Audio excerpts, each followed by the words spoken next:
day. So we're going to have to see who comes out on top. Well, let's check out the lineups for these two teams. Over on the blue side, it's Alliance. That means Wicked's in the top lane, Shook is the jungler, Froggen in the mid lane, Tabs is the AD carry, and Nif on support. And on the red side, it is SK Gaming with Steady Freddy in the top lane, Sven Skaren playing the jungle, Jez in the mid lane, Candy Panda on AD carry, and Enrated playing the support role. So let's take a look and see how you predicted this match will play out. According to the votes on LOLasports.com, you gave Alliance by 84%. That is a big, big vote for first versus second place. That is a very big vote, but I distinctly remember a 93% or 94% vote in favor of Alliance in a game they lost against the Super Hot Crew many weeks back. So, you know, public opinion does matter, and standings matter. They're 2-0 up, but we'll see if Alliance can deliver. They are chasing that all-time win record of Europe of 9 wins, which they have the possibility of hitting at the end of the Super Week. Yeah, they're going to get a perfect Super Week. We'll see how that works out for them, of course. The other team to beat them was Gambit as well. Let's not count. They're the only two teams to beat Alliance so far this season. Pick and bans are about to get underway. Let's see how this one works out. So the obvious picks of Kale, Kassadin are definitely ones that I think will be considerations here. I'm also interested to see if Enrated or Nif go for the likes of Thresh or Morgana, or, you know, alternate between them. But one of the big stories for me is whether or not Shook or Sven Skaren get their hands on Lee Sin.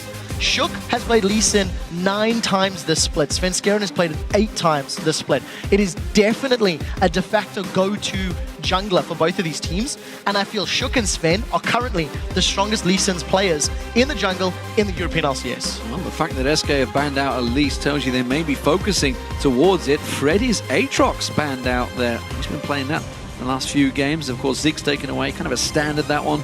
Jesus has been picking that one up. It does mean that Kale's still out there, Kassadin's still out there, Yasuo's still out there. A lot of big top laners, mid laners for Froggen and Jesus. We'll see what will the next ban be. SK considering this one, there's a lot of thought going into these pick and bans. These are not coming thick and fast. It is Aurelia, so that's another top laner. That may open up Renekton for Freddy. Kale going from Alliance. Another top laner. Wicked has played that Kale in the past. We've seen her mid, we've seen her top multiple times. I want to just contrast quickly the faces of Alliance today in comparison to Super Hot Crew yesterday. This is stern and focused. Twisted Fate. Kassadin was banned out. It leaves Yasuo open, Jax is open.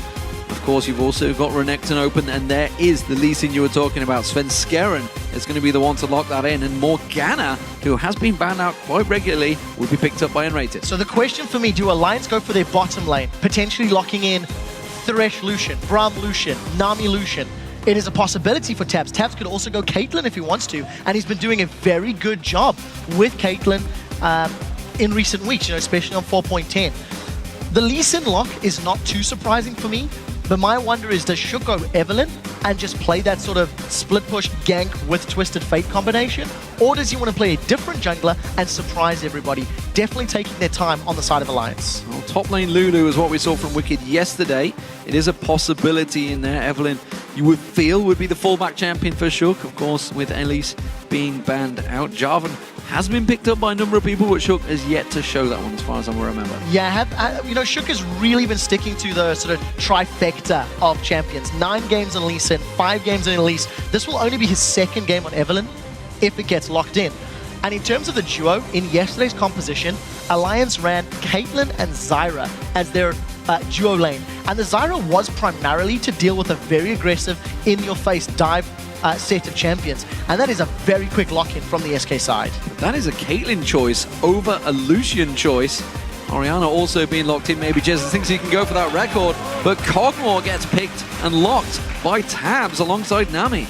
So a lot of late-game damage. There's a decent front line with Evelynn and the Lulu combination, in addition to the disengage power that Nami offers. This is something we touched on in the pregame, is how important the ability to disengage can be. What I like about Alliance's comp is they can impact side lanes very effectively with the Evelynn and the Twisted Fate combo. For SK, with Renekton, with Lee Sin, they're going to be looking to get in your face and get ahead as early as possible. Well, Freddy pulling his 100% win rate on that Renekton on the line here, up against Alliance. Does give him a champion he knows full well. The question is, will they be buddy system in their jungle? It looks to me like I think that's what they're going to go with. Yeah, I mean, it definitely is something that Alliance may be slightly more inclined to go towards, and the reason I say that, if they go for the buddy system, SK's got the opportunity to try and push lanes quite quickly. With the Caitlyn and her long range very early on, she can punish towers in those lane swap scenarios. In addition to having that Renekton and Lee Sin, who are great at the early stages of the game, I feel SK are the ones with the priority to make early moves, because they're going to have a power spike at an earlier stage than Alliance will. Well, we'll see how this one works out, ladies and gentlemen. Now that you've seen the picks and bans, do you still think Alliance will win it? 84% of you did before. Tweet hashtag AllWin or hashtag SKWin to @LOL Esports. We'll check out the results shortly. Twisted Fate, of course, picked up by Froggen once again. Yep. A very successful champion for him over the last few weeks. And he pulls gold cards every time he ganks. Yesterday without was fail. scary. Without fail. We had a fantastic tweet saying he couldn't use the football skin because he never pulls red cards unless he intends to. Doesn't send anyone off. No, definitely not. Good guy Froggen, after all. The one thing that I do like about SK's comp is it has the ability to punish Alliance's composition in the early stages of the game. Lulu needs time to ramp up. Twisted Fate needs time to ramp up. Cogmore needs time to ramp up. So while they're on that ramping, it's up to SK to make the plays. Let's see how they do climb that ramp. Here we go, ladies and gentlemen. Blue team starting out as Alliance, the current #1 team, and they have a 2-0 record over SK Gaming, who are going to be starting out as the red team. We'll see whether we have any level 1 plays. Obviously a difference between the two top laners, Doran's Ring, of course, versus the Doran's Shield, expected. But I want to see how they're going to start these level 1 fights. Yeah, and very importantly is how Alliance handle the protection of tabs. If you look, you're going to have Glitter Launch, you're going to have Wild Growth, of course, and the disengage from Nami. But if Renekton or Lee Sin manage to deliver that command attack and dissonant shockwave combo onto tabs, there is a very real possibility of him getting blown up super early on in those fights. And that's what SK will be looking to do. For the time being, neither team has gone for any sort of aggressive or even defensive wards. All trinkets, with the exception of wickets, are available, and we need to watch for the next 30 or 40 seconds. It looks like it's going to be a standard defensive start to the game. Yeah, nobody going too aggressive early on, 1 minute 10, so a long time before the buffs even spawn. You can see Froggen still hanging around in that death bush just off the side. Shook is keeping Jezzas occupied, just out of vision, of course. He's stealthed up as Evelyn to see whether it's looking like they want to go for that red invade alliance, but I don't think it's going to work out for them because there is a ward in place. It will spot them coming early, and you can see Svenskoren and Freddy are already in place waiting. Yeah, so nothing exciting going to happen in the early stages of the game, but I do, I'm casting my mind back to, I think, an SK versus Super Hot Crew game where they also ran a Renekton and a Lee Sin combination, also on the red side of the map. And in that matchup, I was worried about SK's mid to late game scaling opportunities or abilities. And no, it was Gambit actually. And they just played so aggressive after the 15 or so minutes. They got like 1 or 2 key items and then just started challenging over and over and over and picking as many fights as possible in their opponent's jungles. I want to see if they're going to do the same thing with their comp. You can see a couple of SK fans have woken up, but it's still 69% to Alliance in the vote. So you guys feel that, of course, Froggen on that Twisted Fate have got the edge. We'll see how it works out. Nif taking a good pilt over Peacemaker from Candy Panda there. Didn't catch any minions with it, so he just did the full max damage on him. Yeah, it's actually very important to note that Nif and Tabs arrived late to the lane. So Candy Panda and Rated are going to have a experience lead as well as a CS lead for these first few levels. But you do somewhat expect that. The very long range of both Morgana and Caitlyn against the lower range Cogmore without his Bioarcane Barrage means they can punish. They can use those headshot procs. Luckily, though, as long as Nif has mana, he can sustain through much of that poke. Well, they know the exact amount required to make sure those CS aren't missed. And it keeps them both hitting level 2 as well. Happy to push out. Shook, of course, double buffed up, as well as Svenskoren. No early invades from them. Tabs going a little bit aggressive and putting some good damage down on Candy Panda. Very, very good trade. Tabs, with the attack damage bonus from Nif and his obvious Bioarcane, which is now free on Cogmore, just gets all of the range and trades evenly. Candy Panda has burned through his potion and there's no more sustain in this lane. So if he does take more of those trades from being slightly overextended, he's obviously going to fall further and further behind. The other lanes, I mean, Jezzas and Froggen appear to just be trading quite evenly. Finally a red card from Froggen. Not sure if he wanted a gold then, but he pulled a red nonetheless. I would theorize it helped him with last hitting and farming. I'm going to give him the benefit of the doubt. I'm not sure. You're being far too gracious with these pro players. At the moment, it is Jez's, of course, with that CS lead. We'll keep our eyes on that one. I don't think Froggen's going to let him get a record, especially one that Froggen set himself the other week. But there we are, having a potential gank. No, Jez's is going to back away. Shook coming down the bottom. Candy Panda low on health down here. Let's see if he goes for it. If he gets caught by a bubble, he could get taken down. But as long as he dodges the bubble, Candy Panda should be all right. Oh, got in the prison. That's going to be Candy Panda going now. He's going to try and get away from him. Flash comes in. Shook follows it through. And it's Nif that gets himself first blood. And they're not over yet. So much damage onto Unrated. That's flash and heal burned from Candy Panda in reply to a flash from Shook. So if Shook wants to rinse and repeat, grab himself another kill down in the bottom lane. First blood was secured by Nif though, so not the ideal target. But regardless, well executed gank. Good bubble from Nif. Yeah, double assists as well, of course, don't forget. With the juggler involved, there was a flash used by Shook, but nevertheless, if he gets a secured kill, it works out. Svenskeren quickly going for a counter invade. Knows that Shook is not in and around this area, so he's going to steal away the large wolf gap. So in terms of the CS numbers, even in the bottom lane, Tabs will get some time to pull slightly ahead. I want to highlight why Jez's is ahead of Twisted Fate. Thanks to Oriana's passive of Clockwork Wind-Up, she's got an auto-attack damage modifier that helps her in trades. In addition, you can see how much damage and zoning command attack does.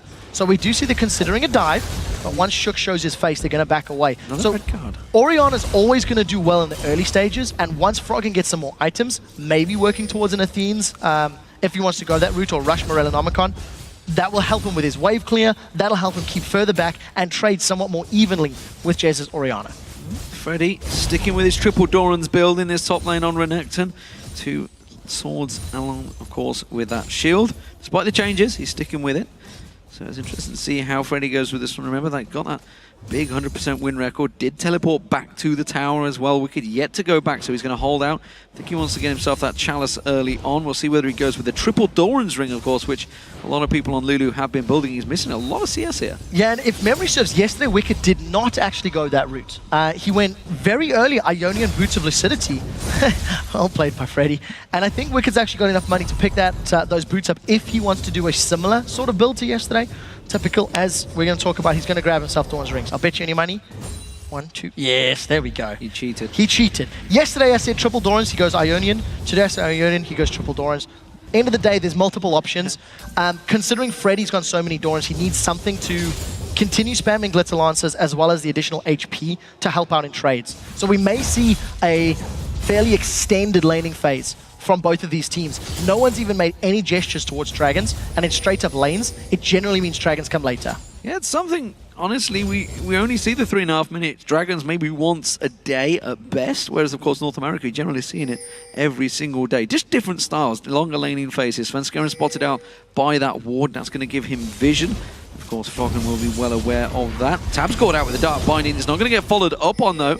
Candy Panda was worried about the threat of the bubble from Nif. Very smart play from Tabs. Even though he was caught by the Dark Binding, the Void Ooze just made any sort of engagement difficult. Sven's caught out. Or not. He's not going to get away unless Froggen flashes. He gets into the gold card. The good wild card follows through. There's good shockwave from Jez's defensively used along with that defensive ball. And it saves him for now. Flash used by Froggen as well as the Ghost. Yeah, so as summoner spells burned across the board. Svenskeren ends up trading flash for flash as far as Froggen is concerned. The reason that's important is if Svenskeren can heal and come back to the middle lane next time Shockwave is up, they can punish Froggen. And they also know Destiny's down. So this should allow SK to either make a play in another lane or possibly even consider making some moves for Dragon if they get an advantage in this bottom lane. Aggression from Nif immediately gets a 90 caliber net out of Candy Panda, keeping him out of range, of course. He's going to be losing out on the experiences. 4.11 changes will be coming on those, of course, the minion changes, but then we are on 4.10 still here, while you guys at home may have upgraded this morning. It is all about 4.10, and Wicked trying to keep that pressure on. The Glitterland's doing work on Freddy right now. Yeah, all props to Freddy. He's got a decent CS advantage over Wicked in this lane. Every time we have caught a glimpse of him, he is playing fairly aggressively, using the sustain from that Colombique to just keep himself relevant. He's obviously got the 6% lifesteal from both of those Dorans. So he's got decent sustain, and there's no real kill threat from Wicked. Freddy has to make a big misplay or get ganked by Shook to run the risk of getting taken out. And for the time being, teams are very, very even. Jez is still with a small CS advantage in the mid lane, but it's countered by the fact Svenskeren is slightly behind in the jungle. Froggen going to try and keep his pressure on Jesus. He's going to keep him ticking here. And more importantly for Jesus, of course, every time Froggen goes away, he needs to punish that lane. He needs to take that tower down. We saw it a couple of times. And the pressure almost certainly is on Froggen's turret rather than Jesus. He's being able to keep them away from that one. You can see turret barely touched so far. Bottom lane have hit level 6. Let's see where they go near the thing. The bubble not landing because the black shield blocks it out there. But Candy Panda starting to take that range poke now from Tabs. Yeah, now that Tabs and Nif have hit level 6, the threat of being caught by a bubble into a knock-up is very high. Good flash from Candy Panda. Well, the wave used, but that flash is going to be on a much longer cooldown. So Alliance will be relaying that information. And Shook, who is down in this bottom area of the map, may actually look to go for a gank here. We're going to get a lovely siren. Oh, Nif sounds lovely. We'll have to get Nif to sing that on stage after the game, I think. But a good attempt. I mean, trading Tidal Wave, which is 110-second cooldown, for a flash, which is around 300 seconds, that's a trade you'll take any day of the week. We've already seen Shook ganking bottom lane.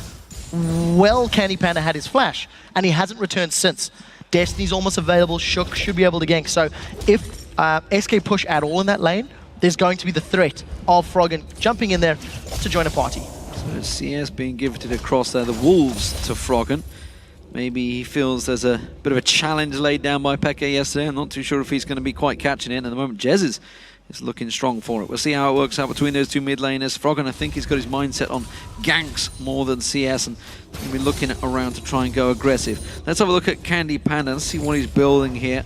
Of course, we've seen a number of items. We're expecting the Infinity Edge to be started out by him, but he's got the makings of a Blade of the Rune King. This is a little bit risky. We'll get to the items in a moment because of the fact Destiny is available. So SK Gaming have got 3 members, but they run the risk of being flanked. There's the Destiny we talked about. There's no Tidal Wave. So Alliance feeling a little safe, and we need to see who is going to initiate the fight. SK pulled away, so you know, Dragon's slowly resetting. And if Alliance commit to this, they're coming in from 2 flanks. They decide against it because they didn't have tabs. They're trying to delay, yeah, they're trying to delay. They didn't have tabs there, but it forces SK away nonetheless, so they didn't get that Dragon down. Alliance happy to just hold on in the lanes for a little bit longer. They're going to keep this wave pushing, and now Nif looking to get onto Candy Panda. That Black Shield's going to have to be so on point from N-Rated if he is to prevent that. Yeah, and at this point in time, Candy Panda has now slowly started to fall behind in terms of range. As Tabs is getting closer to maxing that Bioarcane Barrage, he'll have a few seconds where he can out-trade with Candy Panda from a safer distance. And if Candy tries to get in range, Tabs can use that Void Ooze to basically zone out, prevent anybody, you know, jumping onto him or closing the distance. So it's an interesting lane, and Candy's now slowly falling further behind CS, considering he was ahead for the first 3 or 4 levels. Well, Fiendish Codex picked up by Wicked, so he's going to get himself a little bit more shield. Hasn't gone for the Athenes yet, doesn't feel the need to just burn through that mana. Happy to just continue. But Freddy, look at this, different stuff for him as well. Spectral Cowl building into the lane. Well, with the amount of magic damage from everyone in Alliance, I mean, even Cogmore's got magic damage. That's quite a smart pickup. We've also seen top laners rushing Banshee's Veils, not too uncommonly. So bottom lane, Tidal Wave is up. Shook is available. There's no Destiny. So we need to see if Nif can actually send anybody on a surf ride, because one person can get knocked up, while the other will obviously be shielded by that Black Shield. Well, Flash Soul Shackles is available for N-Rated. If he catches it, that's going to be the prison. The bubble catches on Candy Panda, quickly takes that ride. The Ignite was used, but he's forced back. Yeah, Summoner Heal burned again. So another Tidal Wave plus Ignite in exchange for that Summoner spell. Svenskeren's moving in, but they stood right on top of a ward. Destiny still not up for Froggen. So Alliance focusing Candy Panda and N-Rated, trying to get tabs ahead as quickly as possible, and it is working out. The pressure and the presence from their aggressive play means Candy Panda is falling behind. Oh, I think Jezus would like nothing more than to steal those Wraiths away, but instead he was forced to back off. Froggen shows himself. This bottom lane still is the focus. Remember, Destiny not up just yet, but it will be shortly. Jezus's job is going to be to keep him grounded, make sure he can't get away. He's going to have the only way to do that is to catch him with a shockwave as he tries to Destiny away. I do want to highlight the pre-game video where Jesus is like, look, it's Alliance. I'm not bothered. I play against people of Froggen's caliber all the time in Challenger and in solo queue. And he's got a CS advantage over Froggen. Froggen has tried to roam with TF, not been successful yet. And when we, Candy Panda with another bubble. He must be very thirsty today. When we go back to Lost, yeah, let's see if Froggen can get Jezzus. Well, he's going to get the Destiny. That's going to give him full vision as he goes through the bush. Shook comes around again. Shockwave pulls Froggen back, but Jezzus is not getting out of this one. Froggen gets the kill, has to flash away. The danger of Svenskeren nearby forces that. Oh, they're going to go on N-Rated now next. Then you can see N-Rated taking all the damage. Tab's got 1 or 2 more hits, flashes out, and gets away with so little health. So getting another kill on the board. This time it is Shook plus Froggen that run down Jezzus. Gonna steal the buff away, and he has a 2-on-2. Svenskeren's in all sorts of trouble. He did get the blue, but I'm not sure he's going to get away with this one. Wiki comes around. The basic attack should be enough. Now they turn their attention to Freddy. Froggen joins the party. Gold card pulled. Stun goes down. Wild card's through. Froggen gets himself the kill. It's a double for Alliance. 4-0. I'm not quite sure why SK were going for that invade. They had just lost their mid laner. Svenskeren pulls Freddy down from that top lane, and they just get surrounded by Shook and Froggen. End up giving up 2 additional kills. What was looking like a very even, very close laning phase, with actually probably a CS advantage in favor of SK, has now gone completely the opposite direction, thanks to Alliance ensuring they punish the invades and they're creating opportunities. Shook's ganks have been significantly more impactful than Svenskeren's ganks. And Sven needs to get in the game if he wants to make up this gold deficit. Well, SK Gaming are going to go straight in for the Dragon here. Of course, Destiny was down. Everything cooled down for Alliance. So this may be SK being able to steal this one. Shook's going to try and get in and smite it away. He has got it available if he was to sneak in, but he's spotted out. That's going to be... SK is going to get the catch on towards it. Shook has to back away. Teleport used by Wicked. A little bit late on the party this time around. The Voidoo's on the wave. Catches beautifully from Nif there. The bomber on towards. Jezzus gets him down. One more shot. Candy Panda goes down. N-Rated caught out. He gets stunned down. It's a double for Tabs, and Alliance again get themselves 3 more kills. 3 for 0. They steal the blue buff potentially, and they managed to get, you know, all of those kills onto Froggen and to Tabs. They lost the Dragon, yes, but in the big picture, they're going to come out very, very happy. The gold on their carries is absolutely massive. SK Gaming was somewhat split. They wanted to focus down Shook, but the problem they had, they didn't realize that Tabs and Nif were coming up from the river. So because of that fact, it just meant that Nif was able to knock people up and set up a bunch more kills. Yeah, of course, 2 ultimates used on Shook as well before that fight, trying to desperately to catch on towards him. Bottom tower goes down, Tabs took that. Of course, you saw Freddy taking the top turret down as well. Tabs actually very vocal in the 4.10 patch notes, talking about how, if your enemy is going for an Infinity Edge, you have to force them out of the lane. He's been doing that the whole game. Candy Panda still only got that pickaxe, along with the Berserker Greaves, yet to build anything else, while Tabs, of course, going for the Trinity Falls first. Yeah, he should be able to finish that, and he just did a moment ago. Very impressive play from Tabs and Nif. They played passive until they were level 4 or level 5. And as soon as they hit level 4, Nif just kept landing key bubbles onto Candy Panda, and he was always at low HP. Now keep in mind, there's no flash on Candy Panda. Shook doesn't have the support of the rest of his lanes, but here comes Froggen. N-Rated in trouble, gold card pulled. He does stop the stun. I'm not sure if it's enough though. Froggen comes around, a good kick from Svenskeren should save them. But no, Shook actually thrown down his ultimate. They want to catch on towards this one. Have they got the damage? Oh, what a beautiful gold card on Svenskeren. Wild card thrown through. Svenskeren gives himself up as his life. Sacrificial lamb to save Candy Panda and N-Rated. Again, Alliance just force a kill. They set their sights on a target and they run that target down. With the exception of the first Destiny from Froggen not getting a kill, every single one since then has worked out in his favor. And it just feels like every time SK make a move around the map, Alliance are there to counter it. They've always got a counterplay in mind, and they've built themselves up a 4,000 gold lead before the 20-minute mark. It's a big, big lead, as you mentioned. 8-0 as well. Alliance are in danger of steamrolling over SK Gaming as they move towards this red buff area. Freddy quickly alerted, and he's back in hell away from that top turret. It is another inner outer turret that they are aiming for, and Alliance are going to take this one with ease. Look at the vision that Alliance have got on the map. Part of the reason they were so confident in running up through that river, they knew if and where people were going to be, where Jezzus was running. They've got vision in the bottom half, they got vision in the top half. The entire Alliance team has made an informed decision to shove this lane down, and SK are a little late to reply. Jezzus is nowhere there, N-Rated's nowhere there. Alliance can take this if they focus it down. They may be able to get the middle turret Jezzus, but that's going to be an inner for Alliance. The bottom turret still being pushed, and Alliance are pinging it. They're saying, they're still down here. You know what? We can still keep going. Candy Panda hasn't started to recall yet. Jezzus has evened up. So it's going to be 2 towers for 2 in the big picture, but of course that's 2 towers in 1 lane. So an inner turret is always more valuable. Alliance also may get positioning on this mid turret from SK if they shove with a wave. We need to see how heavily they commit, because it looks like SK can get in place to defend. Jesus does walk past the ward, gives him vision. Froggen's Destiny was available in a second's time. Shook going to get caught out with the Dark Binder. It's just to stop him backing away. Jez is actually taking a look towards that one. He did pull the Shockwave on Shook last time around and didn't manage to do enough damage. He simply hasn't got the burst damage just yet. No, not enough ability power. And, you know, that Shockwave, it is a game-changing spell if they, you know, hit the right people, and that's it on Froggen. It's a good land, but immediately flashed out of by Froggen. Dark Binding was wide of the mark. Of course, Froggen able to just stroll away. Yeah, that looked all too easy for Froggen. As soon as the Dark Binding was coming in, he lined up his flash and very easily repositioned to ensure that skill shot didn't connect. And you know, Froggen was down 20, 25 CS earlier. Now it's only 10.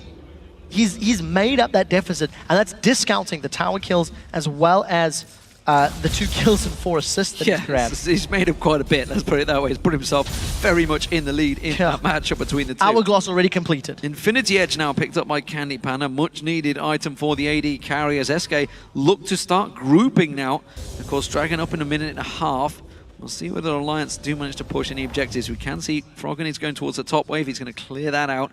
Shove some pressure on towards that top lane. Has got Destiny available if he needs to get down there. Wicked, meanwhile, his teleport's available shortly, but he's just sticking around with the rest of Alliance in the mid lane. Yeah, we need to see how it works. Look at the damage on the Candy Panda. Candy Panda taking some big hits there. That's going to be Alliance taking this middle turret. SK not able to react. They've got to be careful. They're going too deep on that one. Tab's taking the kick. Ace in the hole coming through. They're just going to turn the damage back around. There's Froggen going straight in. Svenskeren goes down. Shook gets the kill on towards him. Shook goes deep on that one. They can't get on towards Candy Panda. Wildcard thrown out. Froggen tries to catch it. Not going to get on there in the end, but it is. But Candy Panda finally dropped into the ultimate of Tabs from long range, and it's a 3 for 0. 40 seconds until Dragon. It's more the mid turret they've got to worry about. Svenskeren jumps into the middle of Alliance without really having the full support of the rest of his team. Jesus didn't even have Shockwave for the fight, catches Nif, but it's not enough. The rest of Alliance, they're on the tower. Tabs gets him down. That's another kill. Tabs starting to rack these up now. If you've got him in your fancy points, he is scoring like gold does for you. That's going to be another turret going down, Alliance. Now they can take this bottom turret as well. There's a big wave there for Froggen. They're just taking everything from SK. 12 to 0 in kills. Not a single reply from SK Gaming. And it's a 20-minute surrender, ladies and gentlemen. Froggen is surprised, as everyone else, as SK Gaming are decimated by the top of the table. 14 wins, 2 losses, Alliance. Unbelievable performance from Alliance. Their composition always had the ability to flank and to gank with Evelynn and Twisted Fate. And they didn't care about Renekton or Lee Sin. They punished, and they just got in the faces of SK. Not a single death on the side of Alliance. 108 in the top lane, 404 for Tabs. Was it 305 for Froggen. Just dominant performances overall. A 108 from Nif as well. Those bubbles, key. Always on point. Of course, the wave following through, they caught 3 members in that mid lane. SK Gaming just had no reply. None whatsoever. SK were outplayed in the laning phase. Their strongest suit, as far as SK are concerned, is their mid to late game map movements and team-based decisions. They were never allowed to get there because they were punished so heavily by Twisted Fate, because they were punished so heavily by that Evelynn. And every single time Alliance made a move, they got a kill. There was one gank where it didn't work, and that was trying to punish Svenskeren for an invade. But every other time, top lane, river, jungle, it just all went Alliance's way. And you know, we talked about the mental edge at the start of the show. They were talking about it themselves, and you can't tell me SK were not worried about that fight, because the mental edge clearly was against them. Yeah. And now the rest of the league are going to look at that match and see Alliance getting the fastest EU LCS game, by the way. I'm pretty confident I can say that. Yeah, I think so too. 20 minutes, 58 seconds, I think it was at the end there. 21:01 officially. Crazy. 21:01 officially in post-game score. Got to wait for the Nexus to with explode after seconds. surrender. Yeah. Cool guys don't look at explosions, but Alliance sure as hell can buy the time to look at them. That was an incredibly dominant performance. If SK did not have a mental block going into the game, they will for the next one. because SK are a team that scrap and fight and dig in deep. You go back to the spring split, you go back to the beginning of the summer split, and they were always going to 30, 40, 50 minutes because they could, because they had it in them to dig deep and defend and fight hard. They didn't even try against Alliance. Wow, what a crazy start to the day, ladies and gentlemen. We're going to go over to the stage right now. Shox is standing by with Alliance's Wicked.